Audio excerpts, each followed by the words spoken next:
Hello, students. Welcome to part 3 of Nationalism in India. This is S.K. Pandey. First of all, I request you to subscribe our channel and also touch the bell button. Now we will study after non-cooperation. So we start with Simon Commission.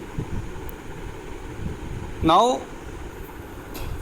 commission is a word which is used mostly to denote a body which is made by the government to undertake any task.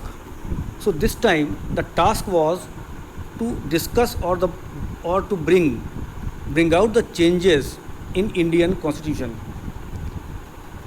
of that time, means the constitution made by the Britishers of India, and all the political leaders opposed this commission because you are making the change in Indian constitution without any Indian member. That's why they opposed the commission. When the people came to India, they were shown black flags and Simon go back was said by the people. At the same time, Lord Irwin gave an offer of dominion status to India. Some people of Congress agreed to it, but the radicals did not agree with it. And dominion status is actually a kind of condition in which they freed Australia also. So Australia is still paying revenue to the Britishers. After that, in 1929, Lahore session of Congress, Jawaharlal Nehru put the proposal of Purna Swaraj, and he also declared a date, that is 26 January 1930, but we all know that we did not become free on that date. Now we come to civil disobedience movement.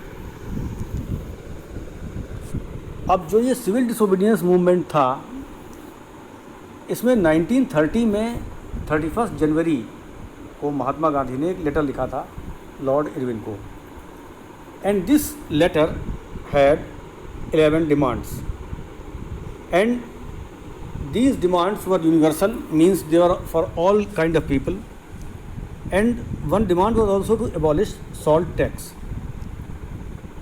Actually, at that time, the Britishers realized the importance of salt, and they started making salt by themselves, and they banned all Indians making salt. That's why it became not only costly, and it was also called salt tax. Mahatma Gandhi at that time thought that this is the best time to use the salt as a tool for the movement. Now when it was used as the movement, because salt is a thing which is consumed by rich and poor and all kind of people all together. Now we again come to the letter which was issued by Mahatma Gandhi. So this letter was an ultimatum actually to Irwin that if our demands are not fulfilled, we will start a nationwide movement. So when the letter was ignored by Irwin, so Mahatma Gandhi started his famous Dandi March from Sabarmati Ashram to Dandi. The distance is 240 miles. Covering 10 miles per day, they reached Dandi, and along with Mahatma Gandhi there were 78 trusted volunteers, and they made salt there and broke the law made by the British government. So this was the beginning of civil disobedience movement, or we can say that Salt March is the first landmark of this movement. Now we will discuss how this movement went on. So the motive of this movement was to break all colonial rules. When the movement started, thousands of people broke the law and they produced the salt. And government was annoyed with this act, so they arrested people one by one. And the biggest incident in this context is in Peshawar. At that time it was in India, now it's in Pakistan. In April 1930, Abdul Ghaffar Khan, who was known as Frontier Gandhi, he was arrested and the crowd agitated. So many people were killed in this attack. When Mahatma Gandhi was also arrested, so there was a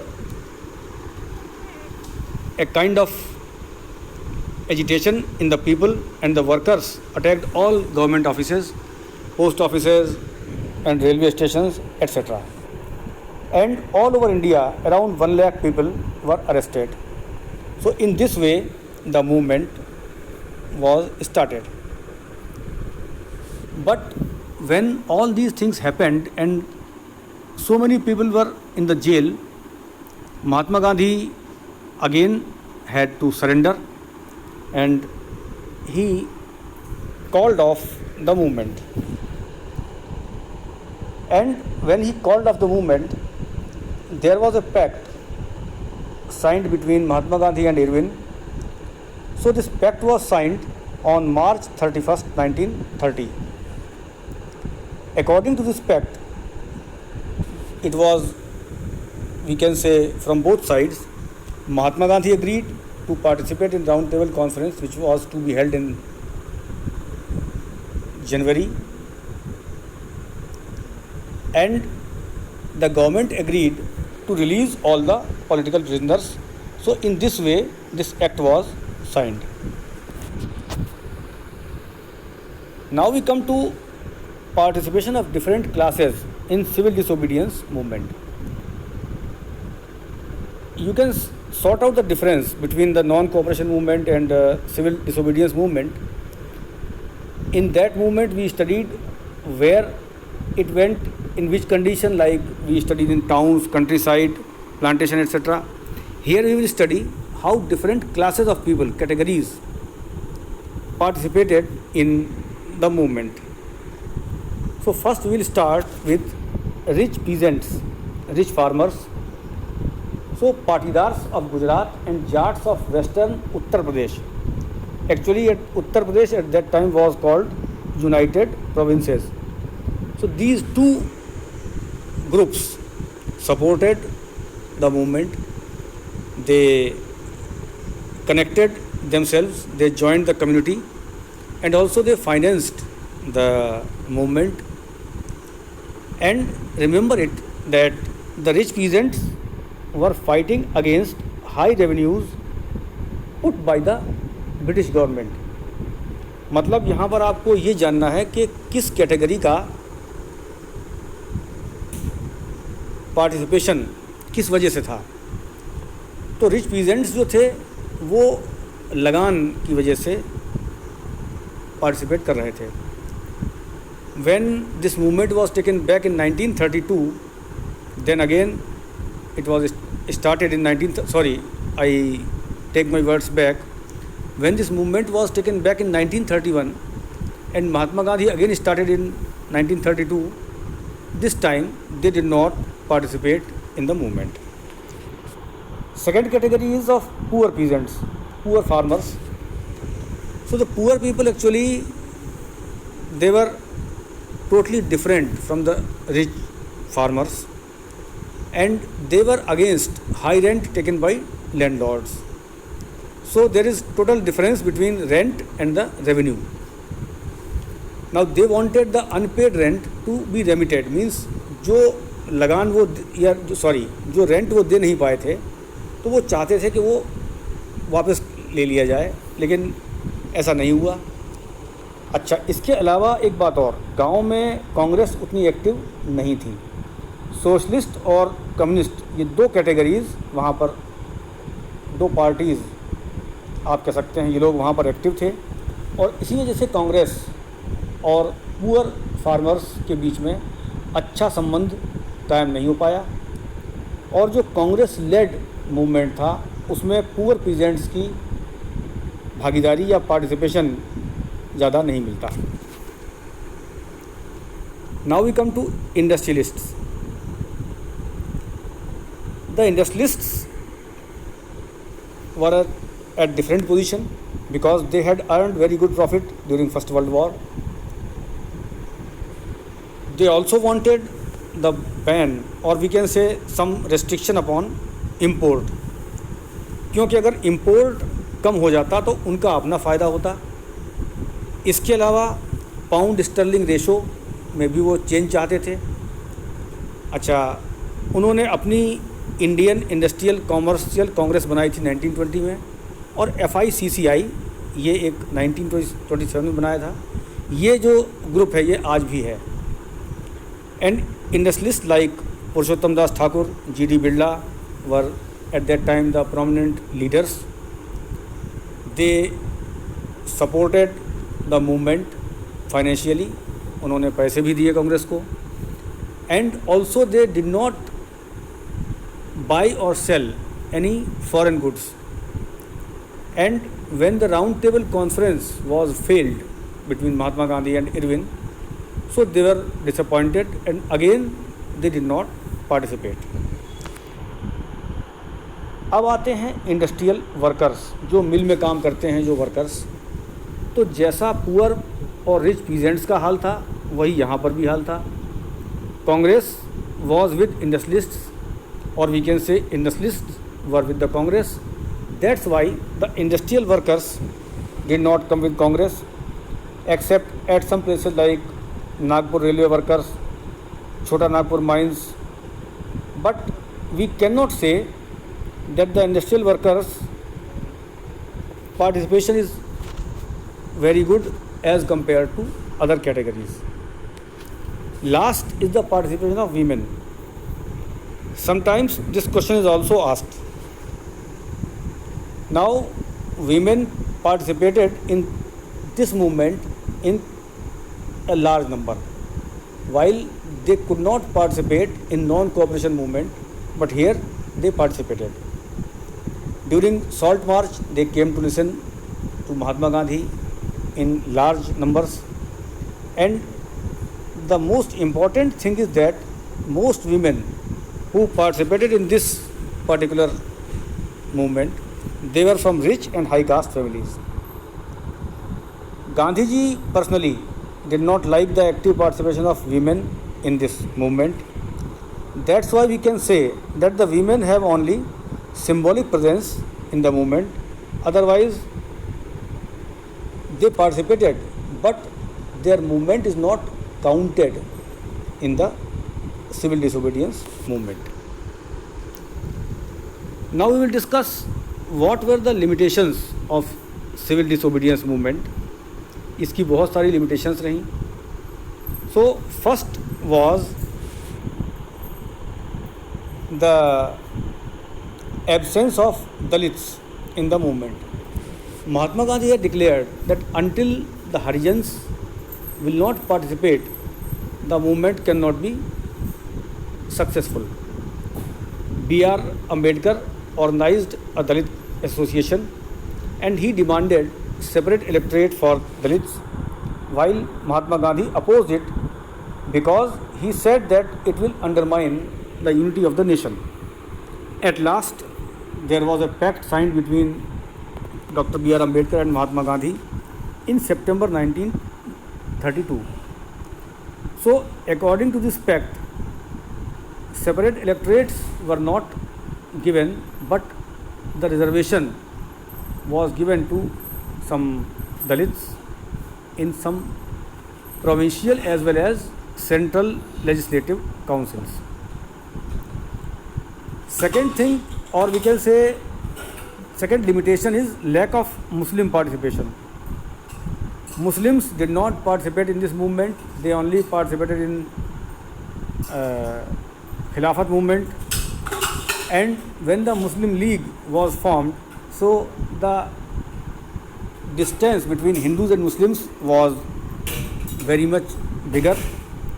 And when Muhammad Ali Jinnah demanded separate electorates, just like B.R. Ambedkar, so Hindu Mahasabha rejected this proposal, and that's why the Hindus and Muslims became against each other.